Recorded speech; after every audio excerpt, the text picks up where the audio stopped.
नमस्कार बच्चों, आपका बहुत बहुत स्वागत है आज की वर्कशीट नंबर 39 में। और आज हम ऊंचाई एवं दूरियों पर आधारित सवाल करेंगे और हमारे कोण रहेंगे 30 डिग्री, 45 डिग्री और 60 डिग्री। याद करके हमें उत्तर देना है। जैसे ये प्रश्न है, दिए गए विवरण के अनुसार आलेख बनाइए। ये विवरण आपको दिया गया है कि वस्तुएं हैं भवन और पेड़, और ये त्रिभुज की भुजाएं दी हैं आपको। आधार अवनमन कोण दिया है 30, तो आपको इस पे आधारित चित्र बनाना है। इसी तरह दीवार और सीढ़ी दिया है, यहाँ पे विकर्ण दिया है और उन्नयन कोण दिया है 60 डिग्री। और बालक और पतंग है, तो ऊंचाई 80 मीटर पर है और उन्नयन कोण है 45। मैं आपको याद दिला दूं, अवनमन कोण था जो ऊपर से नीचे की तरफ बनता है, उन्नयन कोण था जो नीचे से ऊपर की तरफ देखने में बनता है। जैसे इस चित्र में आप देख रहे हो कि ये जो कोण बना है ये अवनमन कोण है, क्योंकि यहाँ पे ये क्षैतिज रेखा है, क्षैतिज रेखा से नीचे की तरफ कोण बनाया गया है। ठीक है, तो जब ऊपर से नीचे की तरफ देखें तो अवनमन कोण, जब नीचे से ऊपर की तरफ देखें तो उन्नयन कोण। तो चलिए इसका बनाते हैं। भवन और पेड़ का आधार दिया है 40 मीटर। तो आप ये देख रहे हो कि ये आपके पास भवन है, नीले रंग से जो दिखाया है ये भवन है, ये पेड़ है हरे रंग से जो दिखाया है, और दोनों के बीच में दूरी है 40 मीटर की, ये आधार है। और अवनमन कोण है यहाँ पे 30 डिग्री, यानी कि भवन से कोई नीचे की तरफ पेड़ को देख रहा है, तो यहाँ पे क्षैतिज रेखा आप बनाएंगे, 30 डिग्री अवनमन कोण हो गया। अगला प्रश्न देखिए, दीवार और सीढ़ी विकर्ण दिया है 10 और उन्नयन कोण है 60। ये आप देख रहे हो कि ये दीवार बनाया गया है पीले रंग से, ये आपकी सीढ़ी बनाई है नीले रंग से। अब इन दोनों के बीच में उन्नयन कोण यानी नीचे से ऊपर की तरफ देखा जा रहा है, और तो ये इसके साथ में कोण बनेगा, ये क्षैतिज रेखा रहेगी जो आपका फर्श रहता है या ग्राउंड रहता है। तो ये 60 डिग्री दिया है यहाँ पर। ये नीले रंग की सीढ़ी है, पीले रंग की दीवार है, और उन्नयन कोण 60 का। और इसका विकर्ण, क्योंकि आप देख रहे हो कि 90 डिग्री यहाँ पर होगा, जो दीवार और फर्श के बीच में, ग्राउंड के बीच में, मैदान में और दीवार में जो कोण बन रहा है वो 90 डिग्री होगा। तो 90 के सामने वाला जो होता है वो आपका विकर्ण होता है। तो यहाँ पर आपका ये जो कर्ण है ये 10 मीटर दिया गया है। अब देखिए बालक और पतंग। बालक और पतंग, ऊंचाई है 80 मीटर और उन्नयन कोण है 45 डिग्री। बालक और पतंग, आप यहाँ देख रहे हो बालक इधर है ए पोजीशन पर और पतंग उड़ रही है। ये बालक ने यहाँ पे पतंग की डोर पकड़ी होगी, पतंग यहाँ उड़ रही है। ठीक है, लाल रंग से हमने पतंग की डोर दिखा दी है। अब यहाँ पर ये बालक ऊपर की तरफ देखेगा पतंग की तरफ, तो ये 45 डिग्री उन्नयन कोण हो गया। तो ये आपको फर्श के साथ या ग्राउंड छत जो भी है उसके साथ में बनाओगे। ये आपका धरातल रहा 45 डिग्री, तो उन्नयन कोण हो गया। और पतंग की ऊंचाई यहाँ से ली जाएगी, ऊंचाई हमेशा सीधी ली जाती है 90 डिग्री पर, तो ये 80 मीटर है। इस तरीके से हमने तीनों स्थितियों में हमने चित्र आलेख बना दिया।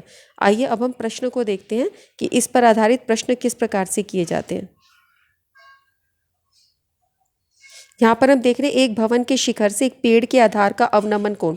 भवन का शिखर, ये आपका भवन है ए बी,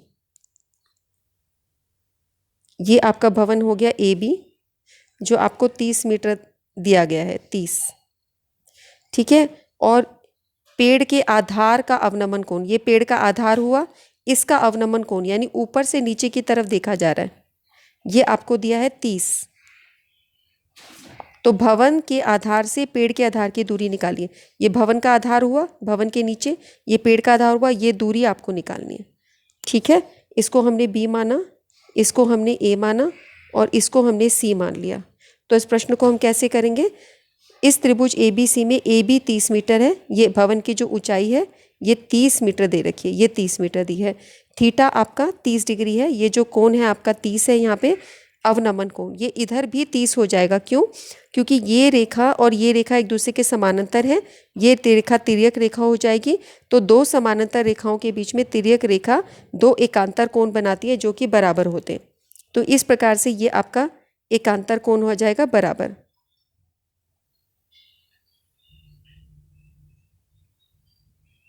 ये दोनों बराबर हो गए। अब आपको निकालना है बी सी, यानी भवन के आधार से ये जो पेड़ है इसके आधार तक की दूरी बी सी निकालनी है। तो अब आपको ये ए बी दिया गया है, बी सी आपको निकालना है। तो सिर्फ आप इसी पे ध्यान दीजिए, ए बी हुआ लंब और बी सी हुआ आधार। तो ए बी बटा बी सी लिख दीजिए या बी सी बटा ए बी लिख दीजिए, इन्हीं दोनों को लेना है। तो यहाँ वर्कशीट में बी सी बटा ए बी लिखा गया है। तो आधार बटा लंब क्या होता है, कॉट।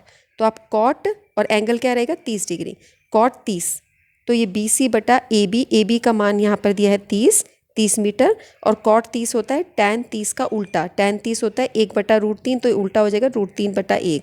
अब आप इसको क्रॉस मल्टीप्लाई कीजिए, BC को 1 से गुना करेंगे BC आ जाएगा, और 30 को √3 से मल्टीप्लाई करोगे 30√3 आ गया। इस आधार से BC हमें यानी दोनों के बीच की दूरी जो है वो 30√3 मीटर आ गई। आसान था ना प्रश्न। ये बनाने के बाद जो चीज़ें दी गई हैं उसका बस त्रिकोणमितीय अनुपात निकालिए, फिर ये प्रश्न बहुत ही आसान है। अगला देखते हैं हम, ये हम कर चुके हैं। अच्छा, एक थोड़ा सा इसको समझ लेते हैं, ये थोड़ा मेंटल मैथ्स के बच्चों के लिए हल्का सा एक आपको अंदाज़ा देने के लिए है।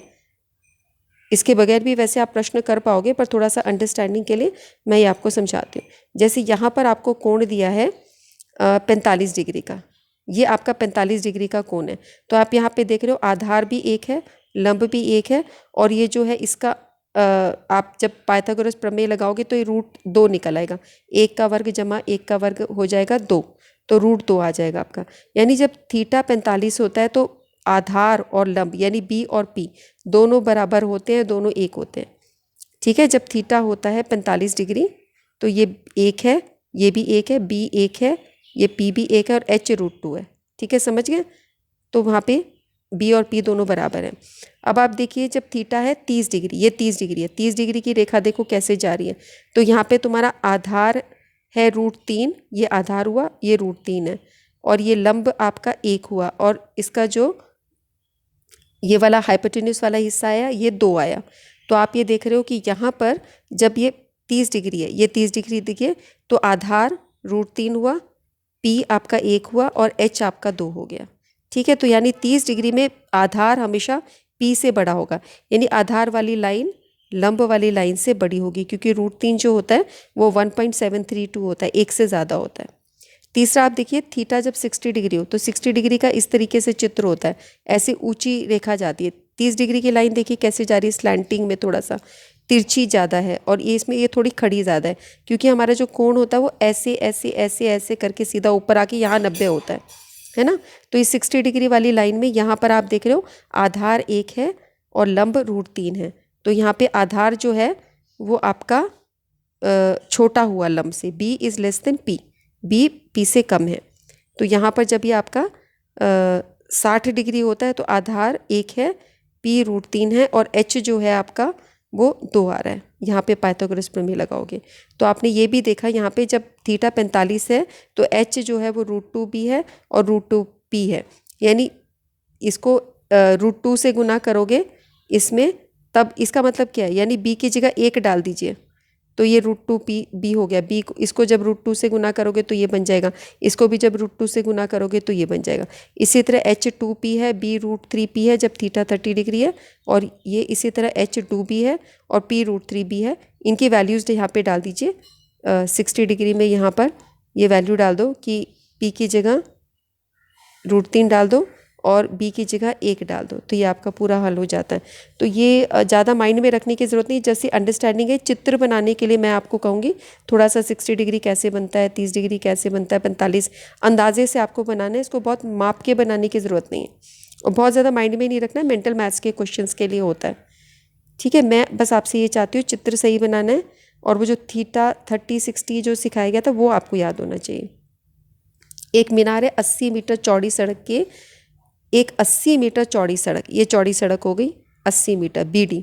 ठीक है, दोनों किनारों पर आमने सामने समान ऊंचाई वाले 2 खंबे, ये समान ऊंचाई के AB और CD 2 खंबे हो गए, समान ऊंचाई के हो गए, यानी इनकी जो भी ऊंचाई है वो बराबर है। दोनों खंभों के बीच रोड पर स्थित एक बिंदु, तो दोनों खंभों के बीच में कोई एक बिंदु ले लिया, जैसे O बिंदु ले लिया। उन्नयन कोण 60 और 30 है, इस बिंदु से उन्नयन कोण 1 पे 60 है, और इसी बिंदु से दूसरे खंबे का उन्नयन कोण जब उसके शीर्ष की तरफ देखते हैं तो 30 डिग्री आ रहा है। खंभों की ऊंचाई निकालनी है, यानी कि किसी एक खंबे की ऊंचाई निकालो, दोनों की ऊंचाई बराबर है, और बिंदु से खंभों की दूरी, और ये बिंदु हमें देखना है कितनी दूरी पर है दोनों खंभों के बीच में। ठीक है, और कुल दूरी जो है 80 मीटर है। तो यहाँ पे BD आपका 80 मीटर है, ये BD है आपका, ये 80 मीटर है। BO हमने मान लिया x दूरी पर है, यहाँ से यहाँ तक की दूरी हमने x मान ली, तो ये जो दूरी है आपकी 80 - x हो जाएगी। अगर हम इसको x मान ले, BD दूरी को x मान ले, तो ये OD दूरी आपकी 80 माइनस एक्स हो जाएगी, यहाँ से लेके यहाँ तक की दूरी 80 माइनस एक्स। तो अब हम क्या करेंगे, त्रिभुज ABO लेते हैं। ये त्रिभुज है ABO। इस त्रिभुज के अंदर AB ये लंब हुआ बटा OB ये आधार हुआ। तो लंब बटा आधार किसके बराबर होगा, tan 60, है ना। आप इस त्रिभुज को जब देखोगे तो ये लंब है, ये आधार है, तो इसके बीच में कोण कितना चल रहा है, 60 डिग्री का चल रहा है। तो आप ये लोगे, ये आ गया tan 60 की वैल्यू आ गई √3। AB की वैल्यू डाल दी h, AB आपने h माना था तो h बटा OB आपका x था, तो h बटा x इक्वल टू √3, फिर x और √3 आपस में गुना हो गया, h इक्वल टू x √3, ये पहली आपकी समीकरण होगी। इसी तरह CDO लो, ये वाला लो CDO, इसमें भी ऐसे लेंगे लंब बटा आधार, यानी CD बटा OD। CD की जगह डाल देंगे h और OD की जगह डाल देंगे 80 माइनस एक्स। अब ये जो h है ये ऊपर वाली समीकरण से x √3 डाल देंगे, x √3 बटा 80 माइनस एक्स, और जो ये आपका tan 30 है ये 1 बटा √3 के बराबर आ गया।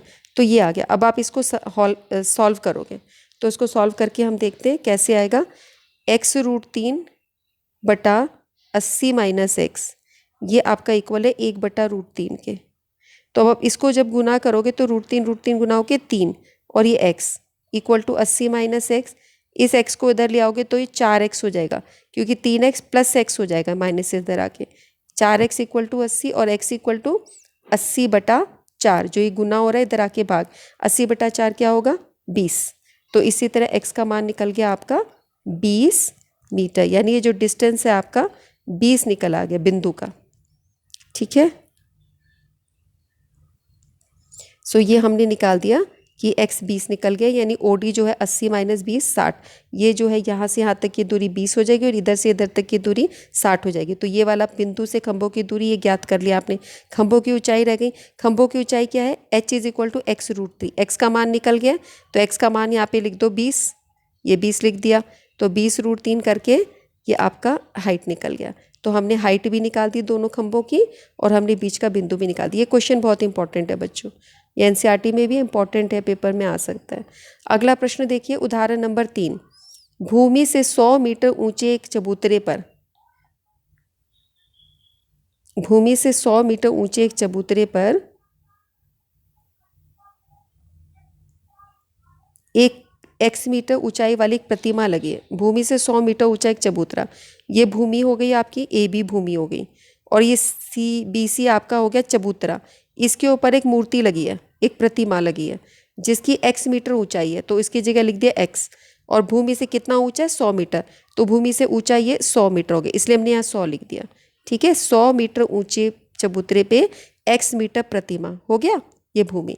अब लिखा है प्रतिमा के शिखर का उन्नयन कोण, प्रतिमा का शिखर क्या हुआ, D, इसका उन्नयन कोण 60 है, यानी यहाँ से नीचे से जब प्रतिमा के शिखर को देखते हैं ये 60 आता है, तो ये पूरा कोण 60 हो गया। और उस बिंदु से चबूतरे का शिखर का उन्नयन कोण, ये चबूतरा आपका BC था, तो चबूतरे का शिखर तो ये होगा C पॉइंट, ये आपका 45 डिग्री है, तो यहाँ पर ये 45 डाल दिया। ठीक है, इस प्रकार से चित्र हो गया, समझ आ गया। उसी बिंदु से, एक ही बिंदु से दोनों हो रहा है, यहाँ पे देखते हो तो 60 डिग्री जाता है, और जब चबूतरे के ऊंचाई को शिखर को देखते हैं तो 45 जाता है। क्लियर। अब हम प्रश्न करते हैं, त्रिभुज ABC में ये हुआ A, ये B और ये C, ABC के अंदर अब हम लेंगे AB बटा BC। आप BC बटा AB भी ले सकते हो, तो अगर आपने आधार बटा ऊंचाई लिया तो कॉट हो जाएगा, कॉट 45। कॉट 45 की वैल्यू कितनी होती है, 1। AB बटा BC equal to 1, cross multiply कर लो, so AB equal to BC, और BC आपका 100 था तो AB भी 100 आ गया, यानी AB भी हमारा 100 आ गया है। तो हम लिख सकते हैं ये दूरी भी हमारी 100 मीटर आ गई। ठीक है, अब याद करो ये प्रश्न में था ना, आपने देखा था जहाँ 45 डिग्री था वहाँ पे आधार और लंब दोनों बराबर आते थे, तो 100 आ गया। अब आप ले लीजिए त्रिभुज ABD, इस त्रिभुज के अंदर हम इसी प्रकार लंब बटा आधार लेंगे BD, ये हमने लिया, ये लंब हुआ बटा आधार हुआ AB, तो तुम्हारा tan 60 आना चाहिए, है ना, लंब बटा आधार tan हुआ, tan 60 की वैल्यू √3, BD की वैल्यू तुम्हारी कितनी होगी, BD लोगे तो 100 जमा x, 100 plus x upon 100 equal to √3, इसको क्रॉस मल्टीप्लाई कर लो, 100 √3 उसके बाद 100 को इधर ले जाओगे माइनस हो जाएगा, ये 100 इधर आएगा तो माइनस हो जाएगा, फिर कॉमन निकालोगे तो 100√3 -1 होगा। देखो 100√3 -100, अब जब कॉमन निकाला तो ये √3, यहाँ क्या बचा, यहाँ 1 बचा, ये आ गया, तो 100√3 -1 ये प्रतिमा की ऊंचाई हो गई। आइए अब अगले प्रश्न करते हैं। दी गई आकृति में भवन की ऊंचाई, ये भवन है आपका ए बी, इसकी ऊंचाई निकालनी है, इसकी ऊंचाई निकालनी है। तो ये त्रिभुज है आपका ए बी सी, इस त्रिभुज के अंदर हम लिखते हैं ये त्रिभुज in triangle A B C, त्रिभुज ए बी सी के अंदर ए बी भवन की ऊंचाई हुई बटा बी सी, ये जो आपको 50 दिया हुआ है ये बी सी, ये कितना होगा, लंब बटा आधार होगा टैन, ये कितना दिया है 60, टैन 60 हो गया। ठीक है, तो ए बी बटा बी सी की वैल्यू कितनी है 50 इक्वल टू टैन 60 की वैल्यू हुई √3, इसको क्रॉस मल्टीप्लाई कर लो, A B equal to 50√3 metre, क्योंकि ये मीटर दिया, ये आपका आंसर आ गया। ठीक है, अगला प्रश्न देखिए कि एक बालक पेड़ पर बैठे पक्षी को देख रहा है, उसकी दृष्टि का उन्नयन कोण 45 डिग्री है। ठीक है, बालक बैठा है, ये बालक पेड़ पे बैठा पक्षी को देख रहा है, इसको हम बनाने की कोशिश करते हैं, इसी पे बनाते हैं।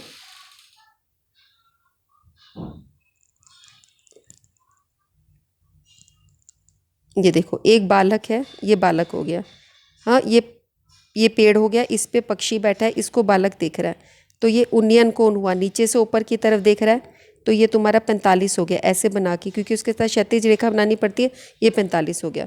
बालक की लंबाई 1.5 मीटर है, तो ये बालक है तो इसकी लंबाई ये 1.5 मीटर हो गई, तो ये दूरी भी 1.5 मीटर ही होगी।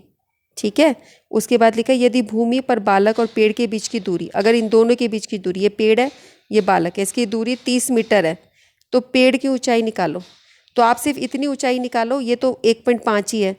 ठीक है, ये निकाल दो, यानी हम ये त्रिभुज लेंगे, इस त्रिभुज के अंदर ये चीज़ आपकी कितनी होगी बच्चों, अगर ये 30 है तो ये भी 30 ही होगा ना, क्योंकि दो के बीच में ये जो है, ये आप देख रहे हो कि इस प्रकार से ये 30 ही होना चाहिए, ये बालक खड़ा है सीधा, ये पेड़ खड़ा है, ये 30 है तो ये भी 30 होगा।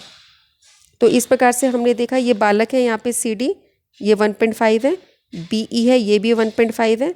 ठीक है, और ये कोण हमें कितना दिया हुआ है, ये हमें दिया है 45 डिग्री, और ये 30 दे रखा है, तो बी सी भी आपका 30 ही होगा। ठीक है, तो हम यहाँ पे लिखेंगे माना ए ई पेड़ की ऊंचाई है और बी सी डी बच्चे की ऊंचाई 1.5 मीटर है और उन्नयन कोण है 45 डिग्री, तो आप बोल सकते हो B C equal to D E equal to 30 metre, ये बराबर होंगे। और आप ये भी बोल सकते हो बी ई बराबर होगा सी डी के, जो बच्चे की लंबाई है 1.5 मीटर।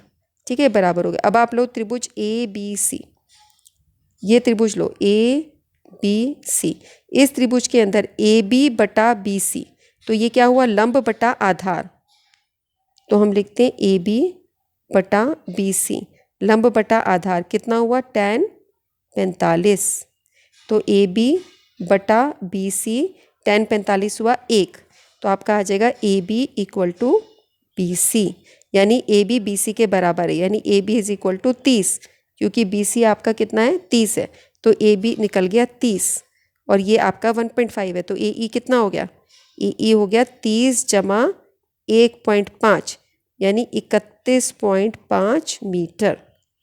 ठीक है, ये 30 निकल गया और ये 1.5 है, दोनों को जोड़ दो, ये पेड़ की हाइट निकल गई, पेड़ की ऊंचाई निकल गई। अगला प्रश्न देखो, तीसरा प्रश्न, एक 75 मीटर ऊंचे टावर से, ये 75 मीटर ऊंचा टावर है, से नीचे खड़ी कार, ये नीचे कोई कार खड़ी है, का अवनमन कोण, यहाँ से देख रहे हैं तो यहाँ ये क्षैतिज बनेगा ऐसा, ऊपर से नीचे देख रहे हैं तो ये 30 डिग्री है। टावर के आधार से, ये टावर का आधार हो गया, कार की दूरी ये ज्ञात करनी है आपको, ये क्वेश्चन मार्क ये निकालना, ये आपका 30 है बच्चों, तो ये भी 30 होगा, क्योंकि ये दोनों एक दूसरे के समानांतर हो जाती हैं, ये तिर्यक रेखा होती है, एक अंतर कोण हो जाते हैं। ठीक है, इस प्रश्न को करते हैं। तो यहाँ पे टावर से आधार की दूरी निकालनी है, माना ए बी मीनार की ऊंचाई है, ये ए बी मीनार की ऊंचाई हो गई, कार बिंदु पर यहाँ पर कार स्थित है, अवनमन कोण 30 डिग्री है, तो ये हम 30 डाल देते हैं यहाँ पे, तो ये भी आपका 30 डिग्री आ गया और हमें बी सी ज्ञात करना है। ठीक है, हमें टावर से आधार की दूरी ज्ञात करनी है, यानी बी सी हमें ज्ञात करना है, बी सी आपको निकालना है। ठीक है, तो अब आप लेंगे त्रिभुज ए बी सी, त्रिभुज ए बी सी के अंदर ए बी बटा बी सी लंब बटा आधार किसके बराबर होता है, tan के बराबर। तो tan 30 डिग्री। ए बी आपको कितना दिया है, 75। ए बी की वैल्यू 75 दी है ना, ये ए बी है 75 दिया हुआ है। तो बटा बी सी हमें पता नहीं है, tan 30 की वैल्यू होती है 1/√3। अब हम इसको क्रॉस मल्टीप्लाई कर देंगे, इसको इससे कर देंगे, इसको इससे मल्टीप्लाई, तो 75√3 इक्वल टू बी सी हमारा आ जाएगा, ये इससे। So B C is equal to 75√3 metres. इस तरीके से आपका आंसर निकल गया। सो ये क्वेश्चंस करने के लिए बच्चों मैं आपसे क्या चाहूँगी कि हाइट्स एंड डिस्टेंसेस, दूरी सूत्र, इनको करने के लिए एक तो आपको साइन, कॉस, टैन याद होना चाहिए। ये आपको याद होनी चाहिए कि साइन का उल्टा है कॉसेक, सेक का कॉस का उल्टा है सेक और टैन का उल्टा है कॉट। अब जो त्रिभुज के अंदर जो भी दो चीज़ें हों आपको, जैसे कि अगर आपको ये दे रखा है, ये है P और ये B, ये दे रखा है, P और B से संबंधित जब काम हो, मतलब ये दिया हो ये निकालना हो, या ये दिया हो ये इन दोनों से संबंधित काम हो, तो आप टैन कॉट का इस्तेमाल करोगे, ठीक है। और अगर आपका ये तुम्हारा हुआ H और B से संबंधित काम हो, तो तुम्हारा कॉस और सेक यूज़ होगा। और तुम्हारा लंब और आधार, लंब और ये H, ठीक है, लंब और कर्ण से संबंधित काम हो तो तुम्हारा साइन और कॉसेक होगा। ये तुमको देखना है, ऐसे बस ये जज करना आना चाहिए कि मैं कौन सी रेशो लूँ, तो ये प्रश्न आराम से हो जाते हैं। उसके अलावा आपको ये याद होना चाहिए कि थीटा की वैल्यू 30 पे, 45 पे, 60 पे, 90 पे, इन सब की वैल्यू याद होनी चाहिए। जो टेबल मैंने पिछली वर्कशीट में बताया था, जो टेक्निक मैंने बताई थी, वो आपको याद होनी चाहिए। फिर आप ये दूरी सूत्र के सारे क्वेश्चन कर सकते हो और कुछ आपको माइंड में रखने की ज़रूरत नहीं है, ठीक है। क्लास ख़त्म करने से पहले मैं आपको रिमाइंड कराना चाहूँगी कि आज 2 अक्टूबर है। 2 अक्टूबर को आज के दिन गांधी जी का जन्म हुआ था और लाल बहादुर शास्त्री जी का जन्म हुआ था। लाल बहादुर शास्त्री हमारे देश के प्रधानमंत्री रह चुके हैं, इन्हें हम राष्ट्रपति कहते हैं। दोनों के व्यक्तित्व से हम ये सीख सकते हैं कि जब इंसान के अंदर दृढ़ इच्छा शक्ति हो तो वो कुछ भी कर सकता है। आजकल हमें इसी की आवश्यकता है। मुश्किल दिन चल रहे हैं, इन्हीं हालातों में हमें पढ़ना है, लेकिन अगर आप दृढ़ इच्छा शक्ति करोगे तो इसी को आप अपॉर्चुनिटी में बदल दोगे। यही समय आपके पास ऐसा हो जाएगा, आप अधिक से अधिक इस समय का इस्तेमाल कर सकते हो, पर इच्छा शक्ति स्ट्रांग करनी है। ये नहीं हम क्या करें, हम कैसे करें, नहीं। जो भी चीज़ें आपकी टीचर्स आपके साथ इतना मेहनत करें, सारे मैथ्स टीचर्स आपको अलग अलग तरीक़ों से पढ़ाने की कोशिश कर रहे हैं, उनको सीखो बच्चों, उनको करने की कोशिश करो, है ना। जो मुसीबतों से आगे निकलते हैं उनको इतिहास हमें हमेशा याद रखता है। देखो इनको गुजरे हुए कितना समय निकल चुका है, फिर भी हम याद करते हैं क्योंकि इनके व्यक्तित्व में कुछ खास बात थी। तो हमें अपने व्यक्तित्व को भी ऐसे बनाना है कि हमें लोग याद कर सके, अपने जीवन को सुंदर बनाना है। लोग याद ना भी करें तो अपने जीवन को हमें खूबसूरत बनाना है, ठीक है। तो हम फिर नेक्स्ट वर्कशीट में मिलेंगे बच्चों, तब तक के लिए बाय बाय।